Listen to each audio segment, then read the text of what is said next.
Assalamualaikum warahmatullahi wabarakatuh.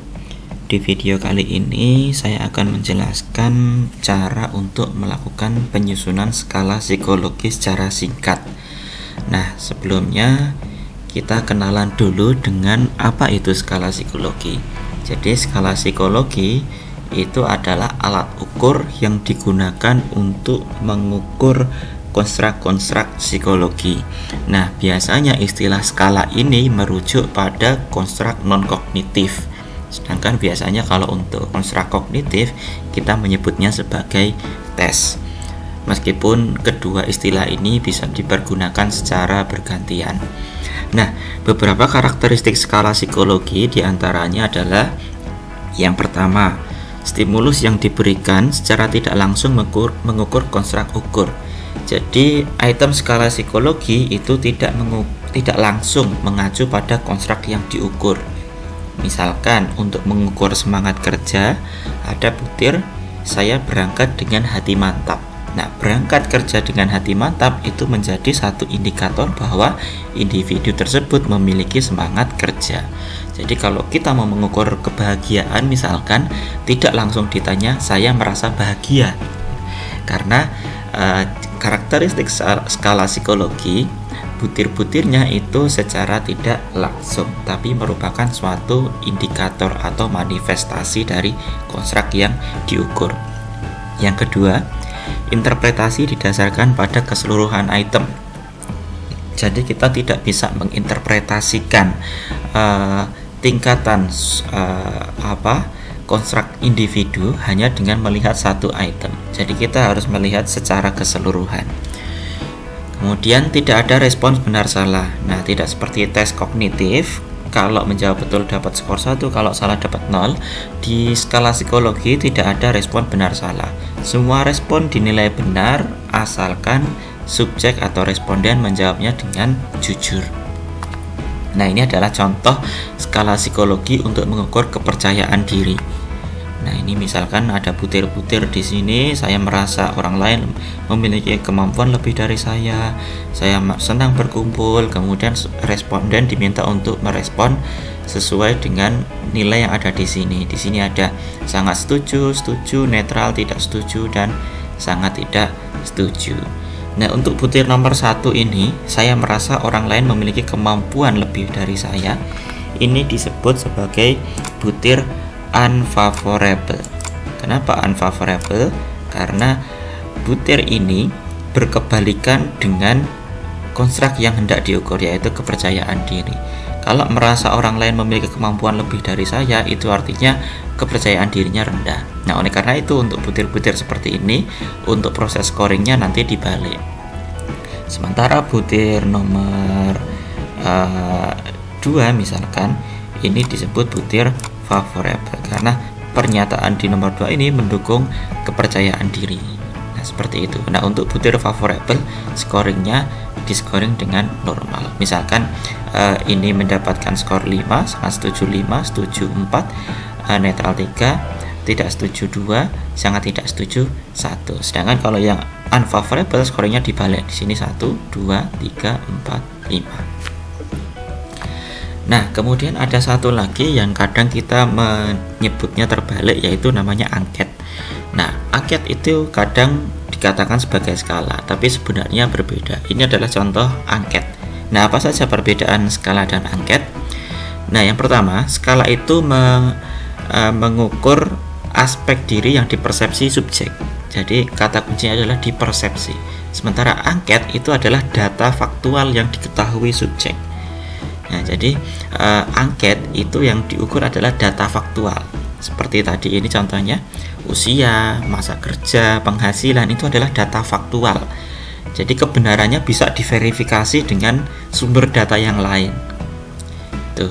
Sementara kalau skala itu dipersepsi subjek. Jadi kita tidak bisa memverifikasi dengan sumber data yang lain. Kemudian arah pertanyaannya, skala itu tidak langsung. Jadi kalau tadi menanyakan kebahagiaan, mengukur kebahagiaan, tidak langsung ditanya apakah kamu bahagia gitu ya. Sementara kalau angket langsung. Jadi kalau misalkan kita mau mencari usia seseorang, ya langsung saja ditanya usianya berapa gitu. Kemudian kesadaran pada tujuan ukur, skala biasanya responden tidak sadar dia sedang diukur apanya. Sementara kalau angket, responden biasanya sadar, oh saya sedang diukur usianya. Kemudian penilaian respon, kalau skala menggunakan prosedur penskalaan, sementara angket biasanya menggunakan klasifikasi. Kemudian jumlah konstruk yang diukur, satu skala itu hanya mengukur satu konstruk, sementara satu angket bisa banyak konstruk. Seperti contohnya ini tadi, ada usia, masa kerja, penghasilan, gitu ya. Kemudian pengujian reliabilitas. Nah, ini kalau skala kita perlu mengujinya karena memang untuk memastikan data yang diperoleh itu dapat kita percaya, kita perlu menguji reliabilitasnya. Sementara angket kita tidak perlu melakukan uji reliabilitas karena data yang dikumpulkan adalah data faktual, jadi bisa diverifikasi kebenarannya. Kemudian pengujian validitas itu pada skala itu tergantung pada kejelasan konsep, sementara pada angket tergantung pada kejelasan tujuan. Jenis data yang diperoleh dari skala itu adalah data interval, sementara angket sebagian besar adalah menghasilkan data ordinal. Kemudian dalam penyusunan skala ada beberapa hal yang perlu kita perhatikan. Yang pertama adalah jenis pernyataan, bisa kognitif, afektif, atau konatif. Kemudian juga kategori responnya, bisa frekuensi, evaluasi, persetujuan, atau kesesuaian. Ini kita harus sesuaikan dengan tujuan pengukurannya. Jangan sampai kita mengukur intensitas tapi responnya menggunakan setuju tidak setuju. Nah, itu kurang tepat. Nah, secara umum proses penyusunan skala adalah seperti ini. Yang pertama adalah menentukan konstruk ukur. Jadi kita mau mengukur apa? Nah, konstruk ukur ini kita lihat dari teorinya. Kemudian mulai menyusun skala atau menulis butir-butir yang menggambarkan dari konstruk yang akan kita ukur. Setelah itu kita melakukan pilot testing, yaitu menguji cobakan kepada kelompok kecil untuk melihat apakah butir-butir yang ditulis itu sudah bisa dipahami atau belum. Kalau ternyata belum bisa dipahami, kita kembali lagi ke sini direvisi butirnya. Tapi kalau sudah bisa dipahami, kita lakukan uji coba atau field testing. Nah, uji coba ini dilakukan pada kelompok yang besar, biasanya di atas 30 atau idealnya 6-10 kali jumlah butir. Nah, di sini juga kita lihat kalau pas uji coba ini masih ada item yang bermasalah, kita kembalikan lagi. Tapi ketika sudah oke, kita lakukan pengujian reliabilitas, kemudian analisis item dan uji validitas. Kalau masih belum memuaskan, balik lagi. Tapi kalau misalkan kurang cukup, kurang banyak sampelnya, kita tambah sampel gitu ya. Ketika ini sudah oke, skala baru siap untuk dipakai. Nah, prosesnya panjang, tapi kita akan ulas satu persatu. Yang pertama adalah menentukan konstruk ukur. Jadi konstruk ukur skala psikologi adalah atribut psikologi yang sifatnya tidak dapat diukur secara langsung. Misalkan kebahagiaan tadi, kita nggak bisa langsung ukur kebahagiaan, nggak ada meterannya, nggak ada termometernya, gitu ya. Nah, atribut yang mau diukur ini biasanya sudah dirumuskan konsep teoritiknya yang ada dalam literatur. Jika ada beberapa teori yang menjelaskan, kita pilih salah satunya. Misalkan kita mau mengukur kebahagiaan, ada beberapa definisi tentang kebahagiaan, kita tentukan definisi mana yang mau kita gunakan atau konsep kebahagiaan mana yang mau kita gunakan. Sehingga pengukuran kita itu merujuk pada satu konsep tertentu mengenai kebahagiaan. Nah, dari definisi tentang kebahagiaan tadi kita turunkan menjadi aspek dan indikator keperilakuan. Nah, indikator keperilakuan inilah yang menjadi dasar dalam kita menulis butir. Nah, yang pertama adalah kita harus menentukan konstruk dan teori.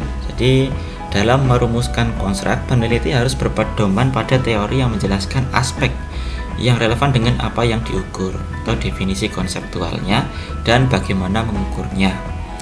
Nah, teori tersebut dibangun melalui penelitian eksploratori. Dengan memanai landasan yang kuat, maka peneliti dapat dengan mudah mengembangkan alat ukur. Jadi, peneliti harus punya dasar teorinya. Kalau memang teorinya belum ada, kita kembangkan konsepnya dulu. Dilakukan dengan riset penelitian grounded teori, misalkan, gitu ya. Kemudian baru kita rumuskan indikator-indikatornya dan kita kembangkan alat ukurnya. Nah, apabila tidak ada teori yang secara khusus mengkaji aspek yang hendak kita ukur, maka peneliti dapat memadukan teori yang ada, kemudian mendefinisikan aspek yang relevan dengan apa yang hendak diukur. Misalkan kita mau mengukur tata krama orang Jawa. Nah, teorinya mungkin tidak ada. Nah, kita bisa dapatkan dari sumber-sumber lain. Misalkan dari pendapat dari tetua di Jawa, atau dari para pemuka di Jawa, atau bisa juga dari buku-buku Jawa yang sudah lama, itu yang sudah terbit. Nah, ini contohnya menjabarkan konstruk menjadi aspek. Jadi menjabarkan dari definisi, kita rumuskan aspeknya apa saja. Jadi di sini ada contoh personal computer satisfaction. Jadi personal computer satisfaction dari jurnal saya memperoleh penjelasannya seperti ini.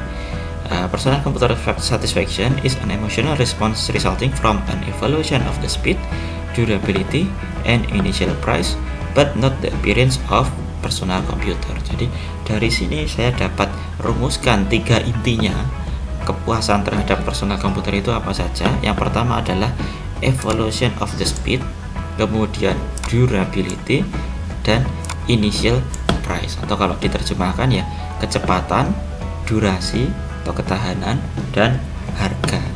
Nah, ini adalah aspek. Jadi aspek tidak selalu tertulis secara gamblang. Aspek dari ini adalah ini, itu tidak selalu seperti itu, tapi kita bisa rumuskan intisari dari definisinya. Nah, kemudian dari aspek-aspek tersebut baru kita susun menjadi indikator dan item. Misalkan tadi aspek harga, itemnya ini misalkan. Kemudian untuk aspek kecepatan, itemnya misalkan ini. Nah, kemudian kita rumuskan juga responnya seperti apa. Nah, ini contoh penguraian konstruk. Contohnya ini konstruk agresivitas. Nah, agresivitas memiliki 3 aspek, yaitu merasa dominan, emosional dalam bertindak, dan kurang memiliki afeksi. Nah, 3 aspek ini kita rumuskan indikatornya. Indikatornya merasa dominan, tidak mau mengalah dan menyalahkan orang lain. Indikatornya emosional, berperilaku kasar, mudah terpancing. Indikatornya kurang memiliki afeksi, suka menyakiti dan tidak merasa bersalah. Nah, dari sini baru kita tulis butir-butirnya.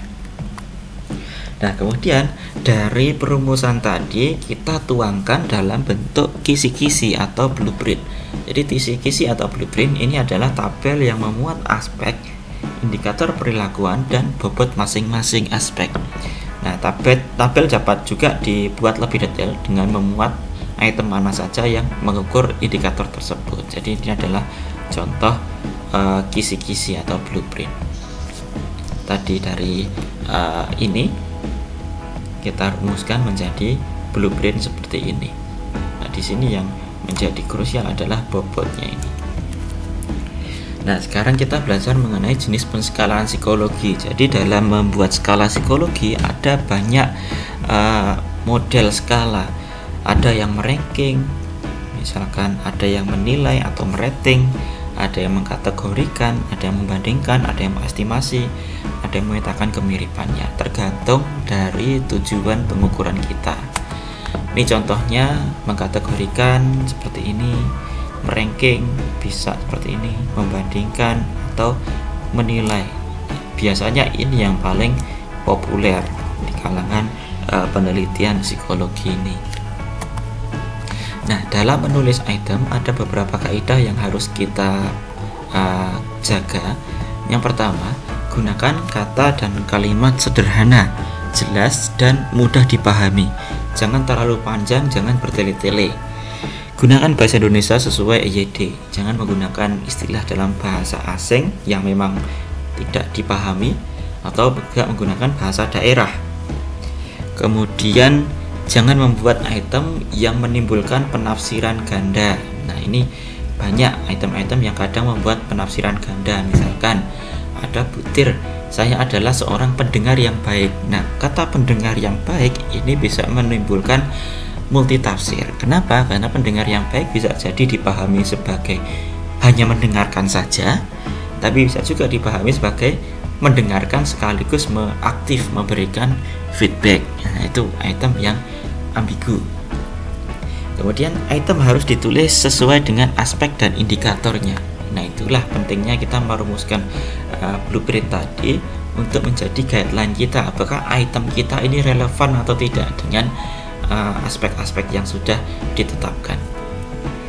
Kemudian stimulus dan pilihan jawaban harus relevan dengan konstruk yang diukur. Ya, misalkan saya mau mengukur sikap terhadap pemerintah gitu. Kemudian ada butir pemerintah saat ini bekerja dengan baik gitu. Nah, responnya harus sesuai dengan tujuan pengukuran, yaitu sikap. Kalau sikap biasanya ya setuju tidak setuju. Tapi kalau responnya ternyata sesuai tidak sesuai, nah itu menjadi tidak tepat karena ini menanyakan sikap gitu kan. Kalau sesuai tidak sesuai biasanya menanyakan keadaan diri kita. Apalagi kalau responnya sering sampai tidak pernah gitu ya. Nah, itu jadi lebih tidak tepat lagi. Kemudian jangan menulis item dengan social disability yang tinggi. Item dengan social disability yang tinggi itu adalah item yang sangat mudah untuk disetujui atau untuk dijawab ya, atau untuk dijawab sangat setuju, karena item-item tersebut menunjukkan kepatutan sosial. Misalkan ada butir mencuri itu adalah perbuatan tercela. Nah, itu sudah barang pasti orang akan menjawab setuju itu, karena memang itu mengandung social disability yang tinggi. Kemudian untuk menghindari stereotip jawaban, biasanya kita menggunakan kombinasi antara item favorable dan item unfavorable supaya responden itu tidak terstereotip. Artinya apa? Stereotip itu biasanya kalau semuanya favorable, biasanya subjek juga akan menjawab semuanya sama. Kalau setuju ya setuju semua gitu, tanpa membaca butir dengan sungguh-sungguh. Nah, itu saja dulu proses singkat dalam penyusunan skala psikologi. Untuk lebih detailnya nanti bisa kita diskusikan di kelas. Terima kasih. Assalamualaikum warahmatullahi wabarakatuh.